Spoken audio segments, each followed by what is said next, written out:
102 বছর বয়সী এক বৃদ্ধা ৭,০০০ ফুট ওপর থেকে ঝাঁপ দিয়ে রেকর্ড করেছেন। 25 আগস্ট বিকলস বিমানবন্দর থেকে বেইলিকে বহনকারী বিমানটি আকাশে ওড়ে। উড়োজাহাজটি ৭,০০০ ফুট ওপরে ওঠার পর পেশাদার একজন প্যারাট্রুপারের তত্ত্বাবধানে ঝাঁপ দেন বেইলি। জীবনটা উপভোগের, তাই প্রমাণ করলেন যুক্তরাজ্যের 102 বছর বয়সী ম্যানিটি বেইলি।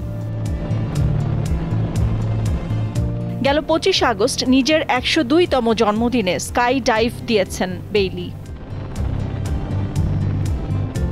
রোববার ইস্ট অ্যাংলিয়ার বিকলস বিমানবন্দর থেকে বেইলিকে বহনকারী বিমানটি আকাশে ওড়ে। উড়োজাহাজটি ৭,০০০ ফুট ওপরে ওঠার পর পেশাদার একজন প্যারাট্রুপারের তত্ত্বাবধানে ঝাঁপ দেন বেইলি।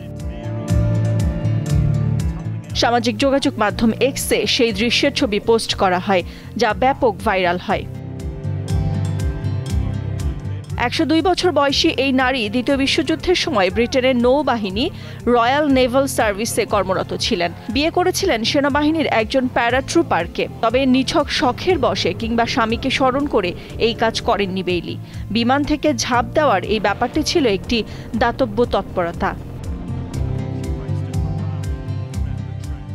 ইংল্যান্ডের যে গ্রামে তিনি বসবাস করেন সেই বেনহালের মিলনায়তন, মোটর নিউরন ডিজিজ অ্যাসোসিয়েশন এবং ইন্ড অ্যাংলিয়ান এয়ার অ্যাম্বুলেন্স নামের 3 সংস্থার জন্য তহবিল সংগ্রহে এই পদক্ষেপ।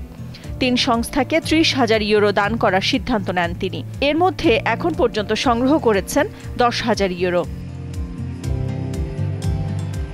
ঝাঁপ দেওয়ার অভিজ্ঞতা প্রসঙ্গে ম্যানিটি বেইলি বলেন, যখন ঝাঁপ দিলেন কিছুক্ষণের জন্য দম বন্ধ লাগছিল, ভয়ও পেয়েছিলেন, বেশ কিছুক্ষণ চোখ বন্ধ করেছিলেন বলেও জানান বেইলি।